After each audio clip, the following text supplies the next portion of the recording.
Thanks for tuning in. You're listening to Gnostic Studies, and we would like to do a meditation. I just need to check something real quick on the computer.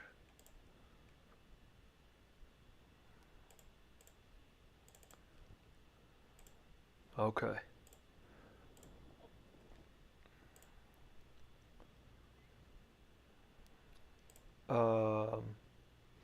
Yeah, welcome. Thanks for tuning in. We are going to do a meditation with the vowel A today while we vocalize A.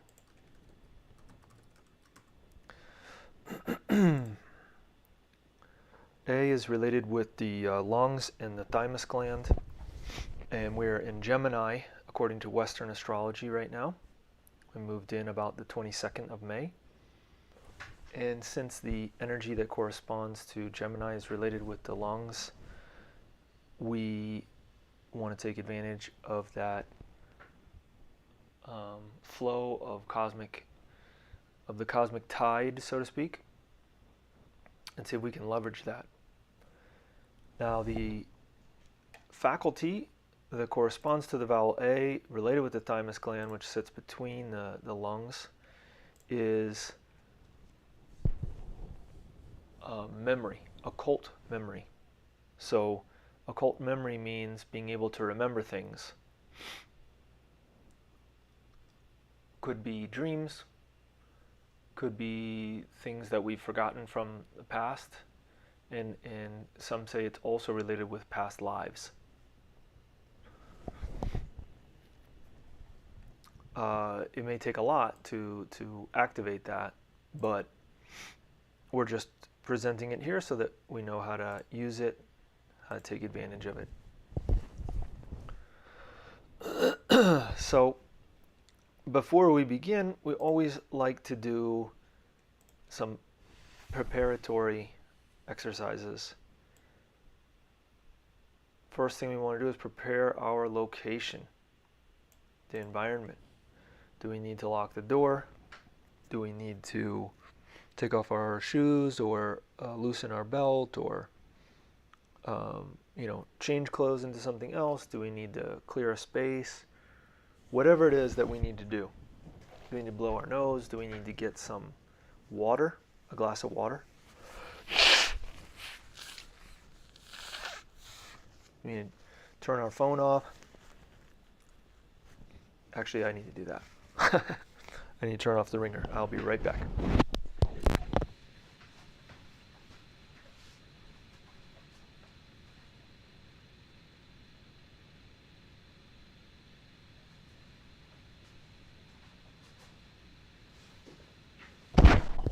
So whatever you need to do to prepare your location, to prepare your environment. And the next step is to clean our environment using the esoteric properties of essential oils, perfumes, so-called perfumes, as well as just incense in general. Now, when we say perfumes, really what we're referring to is any kind of scent.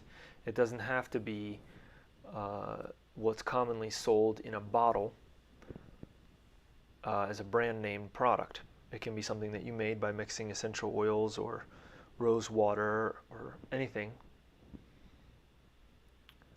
So that's what we're referring to. But the scents that we like and that seem to clean rather well are juniper berry, palo santo, copal, benzoin, camphor, rue, sage. I think you can use rose petals as well. I believe you can do that as well. So we're going to use juniper berry and juniper in general. We have some juniper incense here. So we're just going to light it up so that it's smoking a little bit.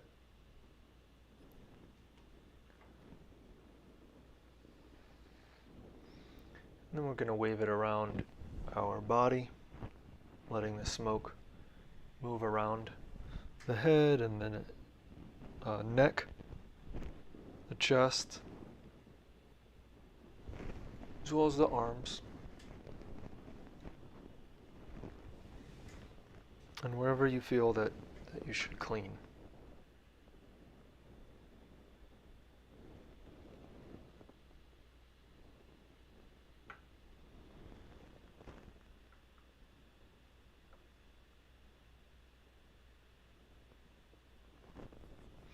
And then whenever you're ready, you can set it down in a safe place. Stone or sand is what a lot of people like because it's not going to catch on fire. But whatever you choose. But the idea being at this stage is to clean ourselves so that we can remove the residue of the day. That way we're able to focus on the meditation proper without letting any of the residue of our thoughts and feelings and actions or other people's thoughts and feelings and actions that we may have picked up influence us or get in the way of us doing this practice, this meditation practice. And if you have any questions or comments, please feel free to leave them in the comments area.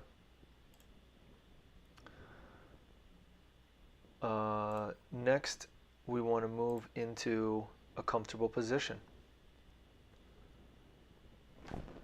We want to choose a position where we're not getting feedback from the body, where the body says, hey, I'm uncomfortable, can you move your leg, can you move your arm, can you move your hip, can you move your neck? We want to find a position where we can just relax the physical body. And that's going to be up to us individually. It depends on what's going on with us, what we're accustomed to, what we can do. Some people sit up straight easily. They have those muscles developed. For others, they need to develop those muscles. They need to spend time developing them. So whatever works for you, it's often recommended to use a reclining chair, a chair that tilts back so that you're sitting but you're almost laying at the same time. This can be excellent for the type of meditation that we're doing. But whatever the position is, the important thing is to take that position, be able to hold it during the class, the practice. I don't mean hold the intention, but just be able to remain in that position the entire time. And the final step of our preparation is what we call singles transmutation practices. We have two of them listed on the screen there, Pranayama and Hamsa. So Pranayama, which is sometimes called alternate nostril breathing, is a slightly more complex practice, and Hamsa is much less complex. So we'll explain the Hamsa first. This practice, what you do is it's going to work with the breathing, both of them will. You inhale through the nose, and mentally you pronounce the word hum, like a ah sound, not a, not ham, but hum. So when you inhale, you mentally pronounce that sound. Imagine the energy rising from the creative organs up into the brain. Then you hold the breath. And then when you exhale through the mouth, you pronounce and send the energy down from the brain into the heart. So again, inhale, pronounce hum, and visualize the energy going up the spine into the brain.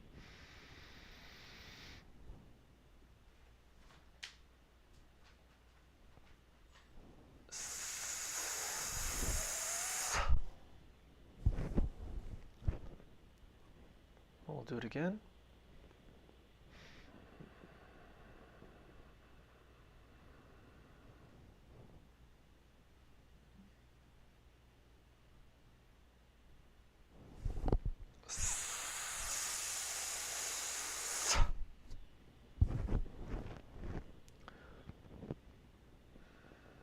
So that's the practice. We just repeat that over and over again.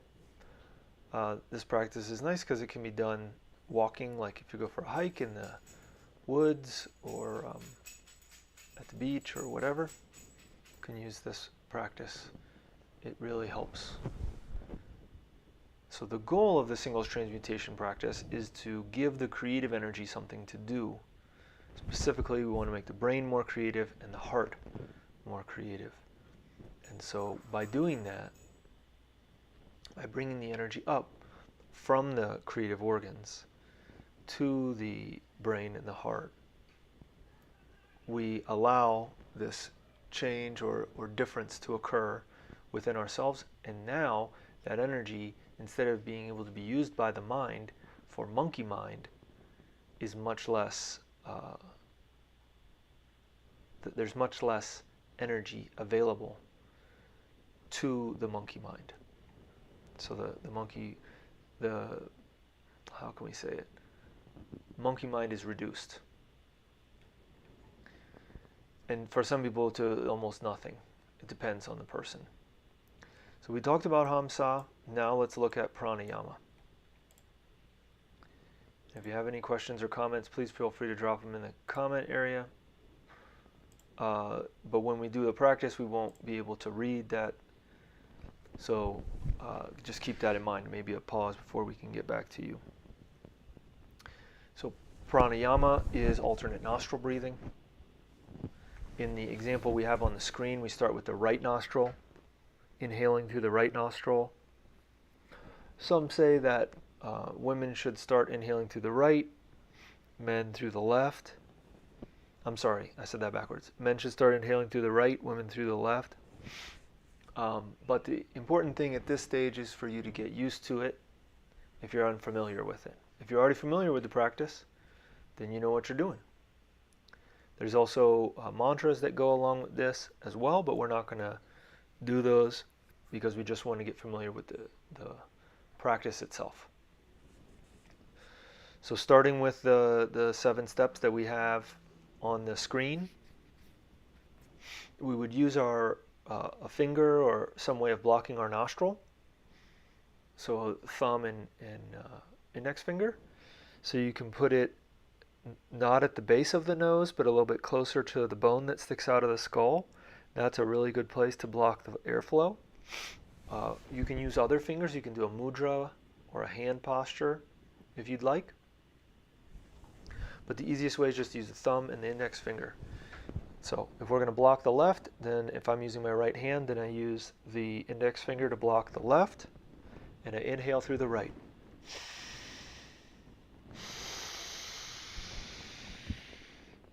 Block both nostrils, hold the breath.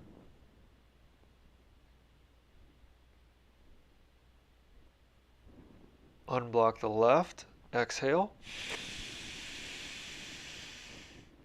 Then inhale through the same nostril. Block both nostrils, hold the breath.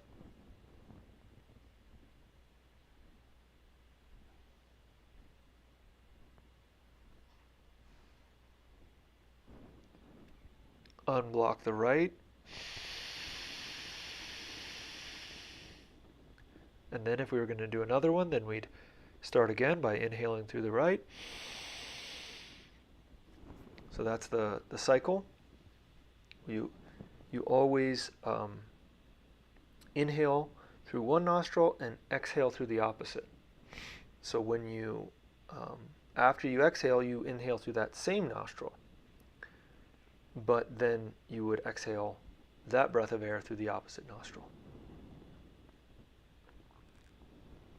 It's somewhat simple once you get used to it, but at first it seems complex.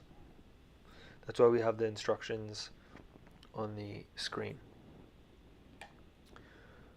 Again, if you have any questions or comments, please feel free to leave them in the comments area. At this point, we are going to do 10 minutes of pranayama. And you're welcome to do Hamsa instead of pranayama if you'd like. It's totally up to you. We need to do a transmutation practice. So I'll keep track of the time. I'll let you know when 10 minutes has expired.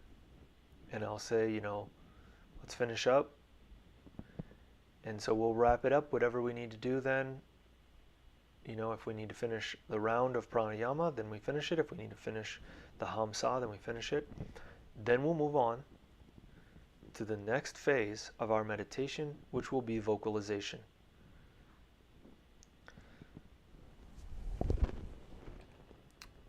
All right.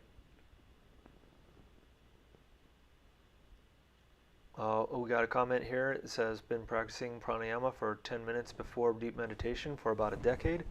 While doing so, I was taught to keep the tongue up against the roof of the mouth, directly behind the front teeth. Okay, that's a technique that they use in qigong practices as well, to complete a circuit in the body. So that seems like it makes sense. We can do that too if you want to put the tongue on the roof of your mouth. Not a bad idea. All right, so let's start, and whenever we begin, we can always pray, asking our inner divinity to help us, to protect us, and to assist us in doing this practice in the best way possible.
Let's finish up whichever pranayama we're on, or which singles transmutation practice we're doing.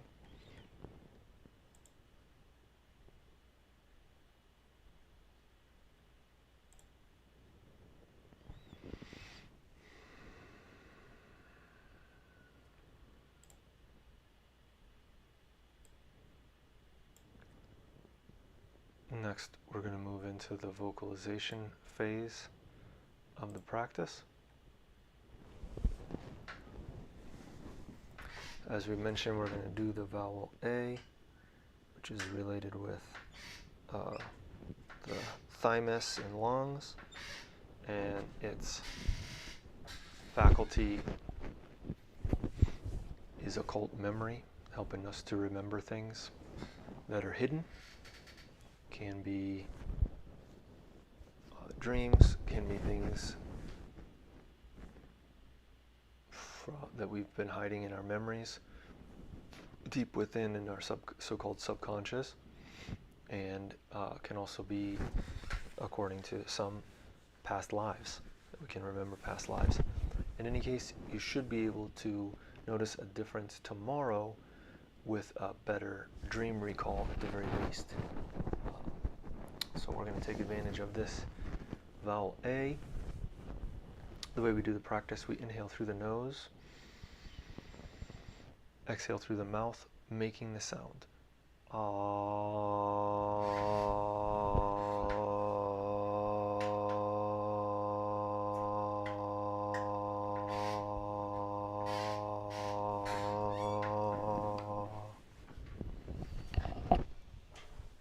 Then inhale again through the nose, exhale through the mouth.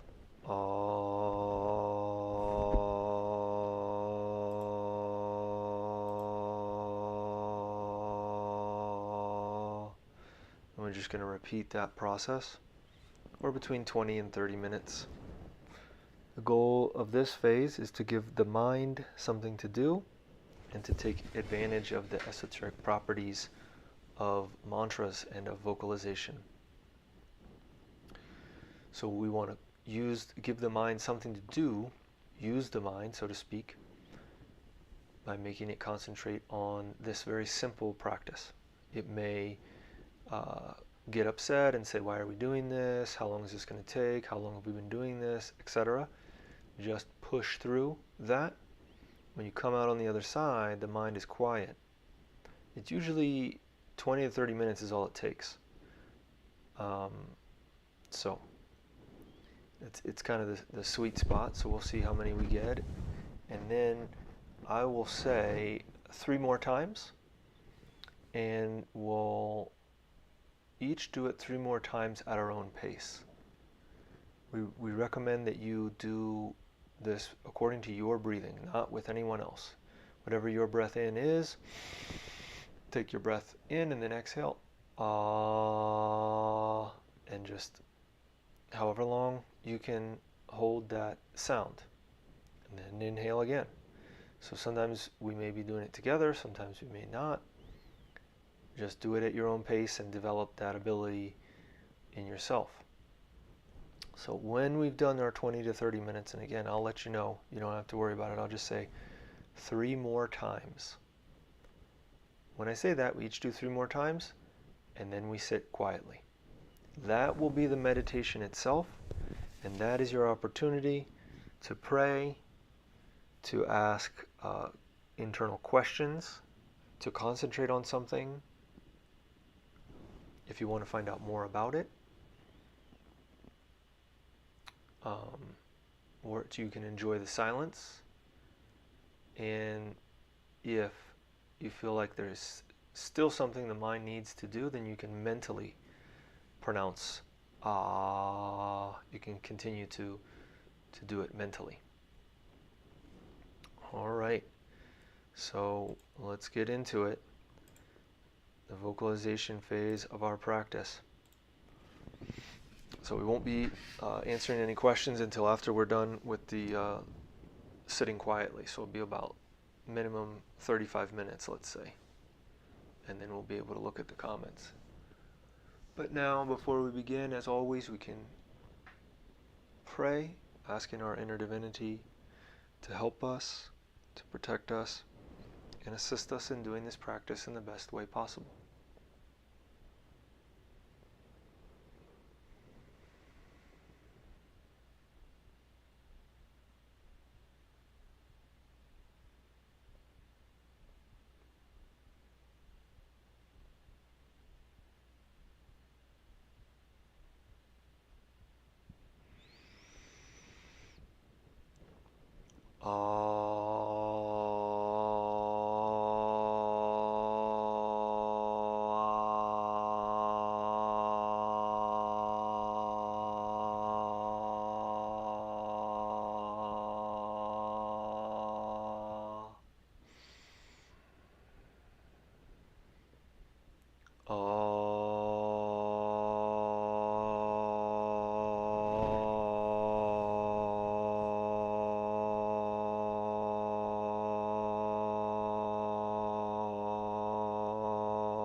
Let's do it 3 more times.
Let's start bringing ourselves back. Taking a couple deep breaths.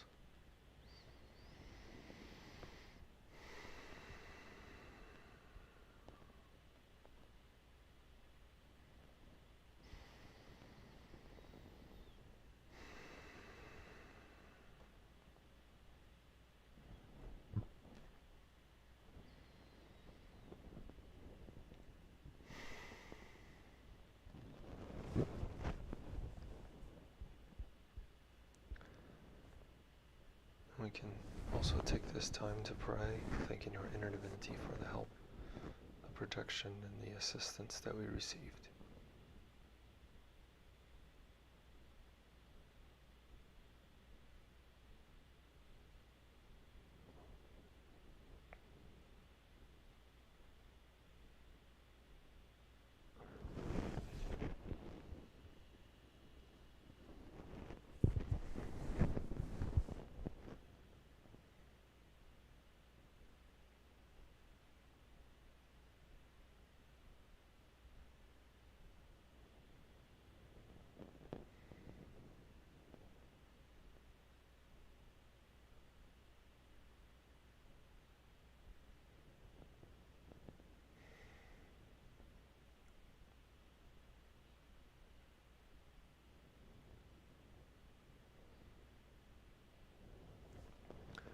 And whenever we feel ready, we can bring this practice to a close by opening our eyes, coming back to the room or the place where we found ourselves.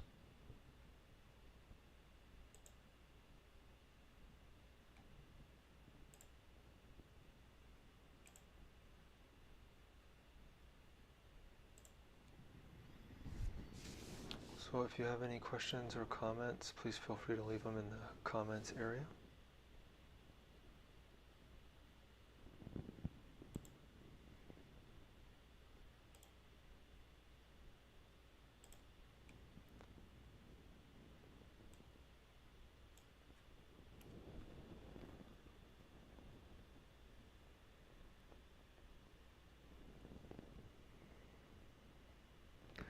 We want to invite you to class next Thursday on Tarot and Kabbalah in the Gnostic tradition, as well as to meditation next week on Friday. We'll be posting those events shortly on Meetup and Facebook. So we invite you again to join us for those. There don't seem to be any questions or comments this time, so we're gonna wrap it up. Thank you for your attention, for your participation, and we wish you the best.